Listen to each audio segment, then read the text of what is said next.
Morgan, what are you reading? Oh my gosh. I'm so excited. I'm not even joking around. I'm reading something that is truly excellent. Is this your Easter pun time? Is that what's No, going on? no, I was reading through our pile of first page critiques and I found a story about an egg that's middle grade, and I'm super excited to read it together so we can do our even better if model and make this already excellent story even better.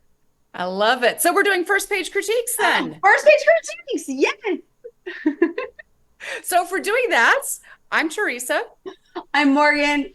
This is Molly.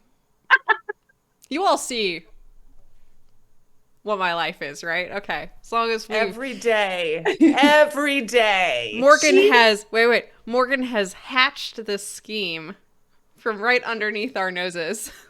exactly. All right. So what is the even better if method? Well, we don't want your story to be rotten. So we go to extreme lengths to make sure we give you the best advice we can.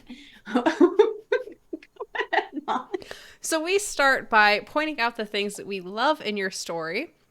And then we're not here to change your story, to make you tell anything you don't want to tell. We are here to help make your story even better, accentuate the great things you already have going on. That's why we call it the even better if method. So you'll get a real critique, but we like to ground it in what is already going great in your story. And there's always great things going on that we Yeah. love. And if you like this, please don't forget to like and subscribe. And Morgan, you ready to read your excellent story? It's time for me to come out of my shell. Are you ready? Do it. Okay. This story starts with the word Osiris.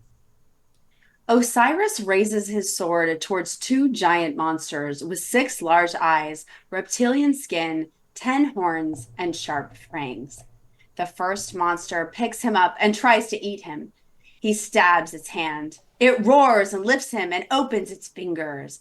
He bounces down its bumpy arm and grabs onto a scaly gut. With his other arm, Osiris lunges and strikes. It howls, and the second monster rushes to grab him. By accident, its blade like claws slice the other on its side between the butt and tail. The fearsome beast collapses, causing the sand to rise and then fall. Osiris pounces on the second behemoth's tail. With blood and dust smearing its skin, the first villain rises. It's a Wednesday evening on Coney Island Beach. Osiris, Eric, and Jackson play Attack of the Ocean Monsters. Eric pretends to be the first monster, and Jackson is the second. Me and Jeff want to play too, Bornani, Osiris's little brother says as Jeff follows him. Time out, no B. This game is for 11-year-olds. Double digits. Only me, Eric, and Jackson can play. You're 9 and upside down 6. You're still babies, Osiris says. Oh, I'm telling Yushin's mom that you call him Eric here and at school, Bornani says. And then he and Jefferson run to their parents, sitting 20 feet away. Let's get him, Osiris says to Yushen and Jackson, who run ahead after the boys. Deling, deling, deling. Osiris stops, letting his blue shovel dangle on his fingertips. He imagines the smell and sounds of hot dogs bubbling in the boiling liquid of the vendor's cart, a soft bun, ketchup, crack. The egg Wow. cracked. It's hatching.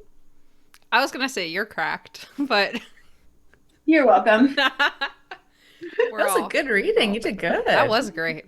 All right. What do we like? That it's middle grade. No, it's fun. It's young. It's like it's young middle grade, almost borderline elementary, right? Because it's like 9 and 11. So I'm not even sure it's quite middle grade, like almost chapter book level. And I think very fun dialogue. It was really fun to read. You could feel the diversity in the characters, and it was authentic and natural. And I really appreciated that. And I love the imagination of the characters, like fighting, like stabbing at the monster's butt and stuff. Like that feels very, you know, Was just right. missing a part. Yeah, right. Appropriate for the age. Fun. Yeah. It's fun to Yeah. read. I loved the imagination and the authenticness of these characters, right? Like who hasn't been a 11 years old and playing with their friends and having make believe sections and oh you're the monster and I'm attacking you and these fearsome beasts and all this kind of stuff. Really great. And then who also hasn't had, or maybe you were the younger sibling. It's like, I want to play too. And it's like, ugh, no, you're 2 years younger or you're 3 years younger. This is for double digits only.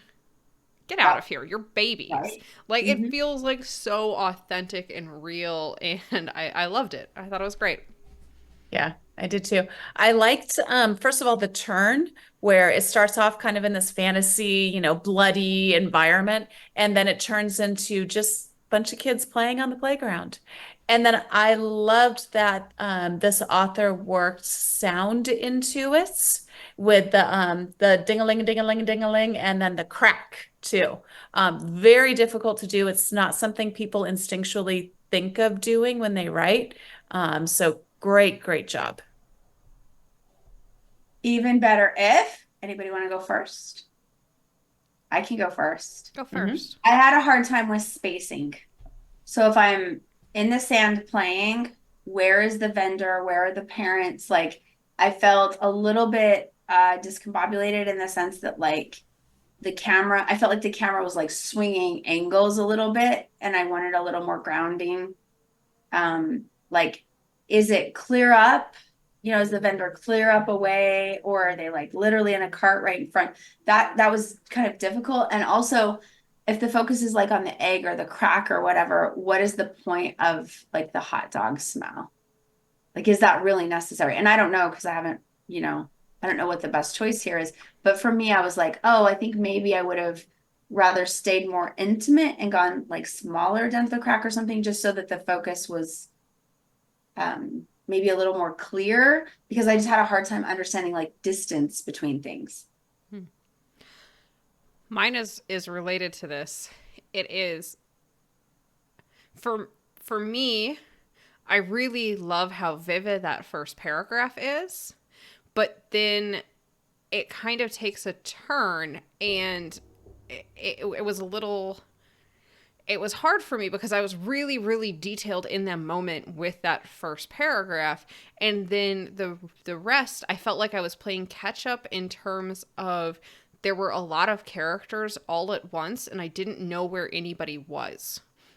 Right, so we have Osiris and Eric and Jackson, but then we also find out that Eric is not always Eric. Eric is also has a different name.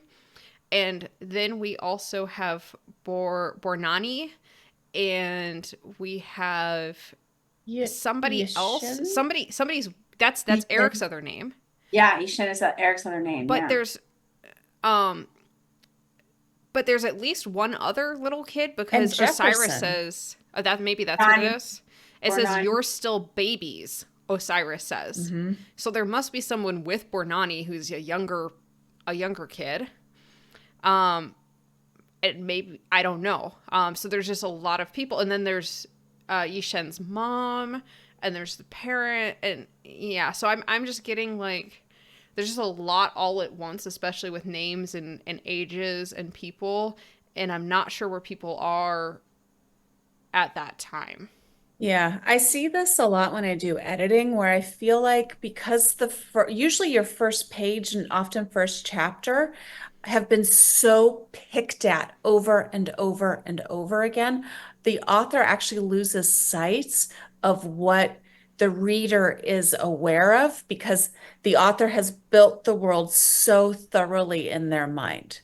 And so I usually find, honestly, first pages, first chapters are often the roughest um, because it's often lacking orientation. Same problem that Morgan and Molly was bringing up. You're not quite sure what's going on and where people are.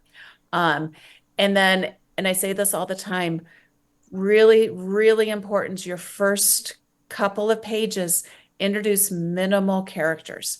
Readers can only keep 3 characters in their brain at any given time. So every time you introduce more characters, the reader has to do a toggle in their brain and be like, oh, yeah, that one there. And when you do it too much, they just lose track and it just becomes a mob of people and they don't know who's who anymore. So that was also my even better if. Yeah, and I do want to emphasize like there is an intentional turn here, right? We Mhm. have that first paragraph where we're intentionally misled about what's going on, right? I We think loved it's it. it's swords and giant monsters and and then it's intentionally, oh, that's not what's happening. And I think we're all fine with that. We like that turn, that like that aspect of our expectations being switched, right? The world isn't the way that the world is initially presented. That is great. We love that. And the dialogue is fantastic. I think there just needs to be a little bit more of a bridge. Yeah. All right. Well, That's This thank is it. you. really good. Awesome. And if this story is like done or published, please let us know where we can buy it and support you. And love to learn more about what happens with the egg and what cracked besides me. And I just wanted to emphasize don't forget to let us know if this was helpful for you. Like and subscribe. We're a small channel, we're trying to get bigger, and that's something you can do to help support us. That would And be we excellent. and we can keep doing these. We love doing these first pages, so don't forget to go to our website www.semisagesofthepages.com, submit your own first page, and you might see your work here.